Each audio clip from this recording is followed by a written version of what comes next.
I want to begin by acknowledging the Ngunnawal and Ngambri peoples, who are the traditional custodians of this land, land over which sovereignty has never been ceded.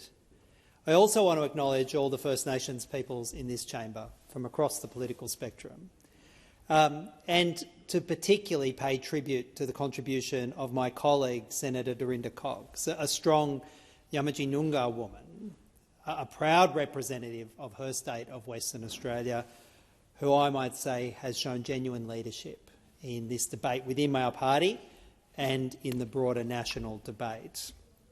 But let's start by acknowledging a truth, that the land we're on was taken by force, and it's retained by force, but it always was and it always will be Aboriginal land.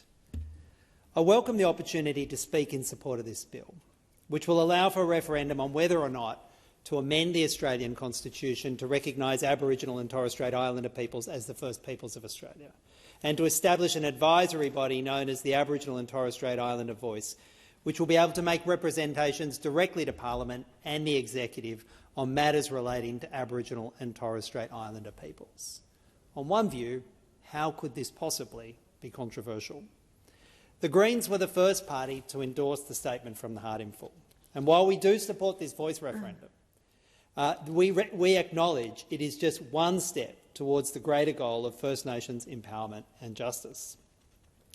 Critically, as Greens, we fully support and are fully committed to progressing the truth-telling and treaty-making elements of the statement alongside the voice to Parliament.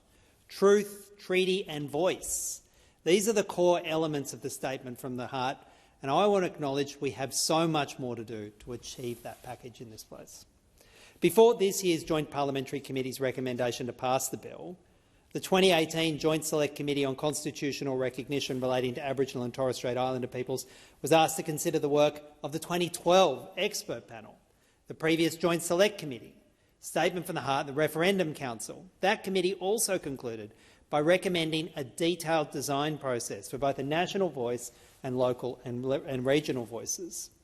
Then that the government consider legislative, executive and constitutional options to establish the voice, support for truth-telling and a national resting place. The Parliament has dragged its feet long enough to take meaningful action which addresses these long-standing historical injustices. And now in 2023, we are still seeing First Nations culture under systemic attack. Language, which forms an integral part of Indigenous culture and spirituality, and at the time of colonisation, there were over 250 distinct Aboriginal and Torres Strait Islander languages on this continent. Today, there are still approximately 145 First Nations languages spoken, which is remarkable. And just by comparison, all of Europe has just 24 official languages. But First Nations linguistic heritage in this country is under real threat, with some 110 of those languages spoken by so few people that they are critically endangered. And yet we do nothing. That is unacceptable. And of course, culture lives, breathes and stays alive through children and family. And every day, far too many First Nations children are still being taken by from their families, from their culture and their country. Some are stolen and put with strangers in out-of-home care. Others are locked up in the most inhumane child prisons. A devastating reminder that the stolen generation has still not ended. And where's the outrage about that from those opposed to the voice? Where's the urgency on that from those who want to campaign No to Voice? And the damage and loss doesn't end at childhood. First Nations peoples account for 32% of adults incarcerated in this country, despite forming just over 3% of the population. This is a result of the material and legal bias faced by First Nations peoples in this country. And where's the outrage about that from those outraged by this constitutional amendment? This structural unfairness is more than unacceptable. To be poor, excluded and silenced on your own land while surrounded by wealth and privilege is downright criminal. And it will be solved only by empowering First Nations peoples to set their own destiny, to build stronger communities and to gain a fair share of this country's wealth for their families, their futures, their kids and their elders. Today, the Australian Constitution does not acknowledge Aboriginal and Torres Strait Islanders peoples as the first peoples of this country, and it still includes provisions which allow discriminatory laws based on race. So when we hear coalition MPs say the Constitution should have no provisions in relation to race, where's the outrage about the current race powers in the Constitution, which have only been used to target and discriminate against First Nations peoples? The confected outrage on that point from the coalition is appalling.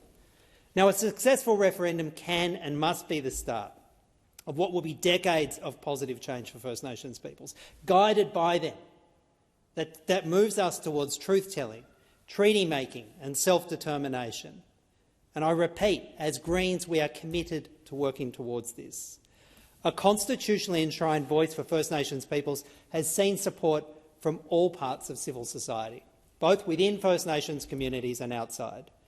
Aboriginal and Torres Strait Islander representative bodies such as the Aboriginal and Torres Strait Islander elected body, the First Peoples Assembly of Victoria, the New South Wales Aboriginal Land Council, Queensland Land Councils, Northern Territory Land Councils, WA Land Councils and the Coalition of Peaks are just some of the First Nations bodies that have voiced their loud support for these reforms.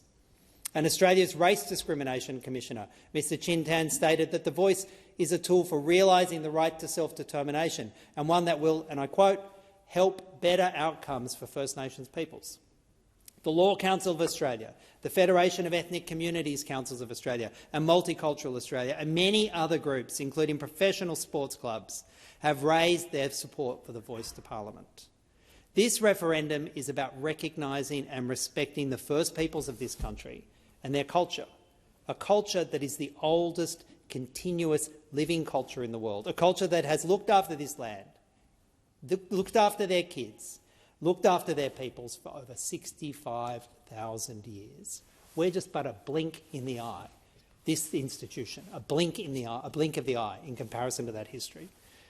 But I also recognise that there are committed, principled and engaged people from First Nations communities who are deeply suspicious of this move towards voice. They've told me that they are concerned the same self-elected First Nations people who already dominate many of the formal engagement processes with governments will also dominate voice.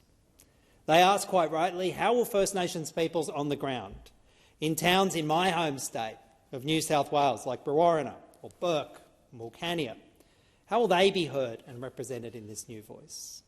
They're right to ask these questions, and they're right to be deeply suspicious of any actions taken by this parliament.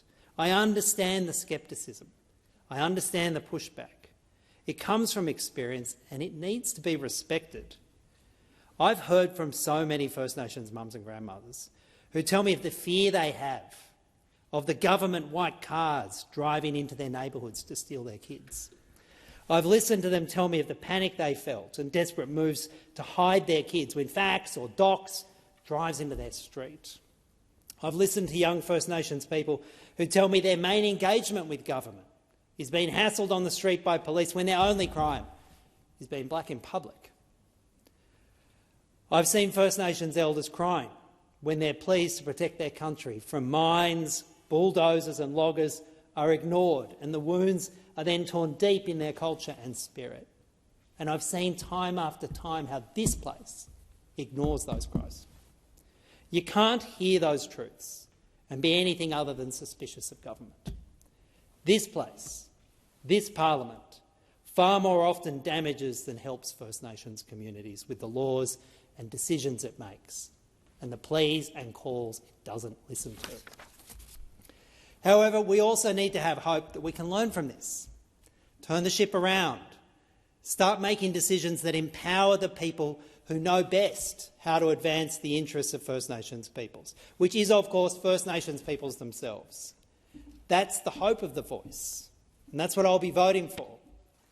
First Nations communities around this country have faced more than 2 centuries of colonisation, oppression and violence. Today they stand strong and proud and continue to work bloody hard to overcome the challenges facing them from our nation's structural and institutional oppression. And they're asking us to believe in them and their capacity to decide their own future. The voice to Parliament is just one step, of course, towards achieving meaningful justice for First Nations peoples, while we progress truth-telling, treaty-making and self-determination. I don't think the voice is a magic solution to all of this, but it's a start. And this referendum will be a moment for the Australian people to say clearly and loudly that, yes, we want to walk this walk with First Nations peoples.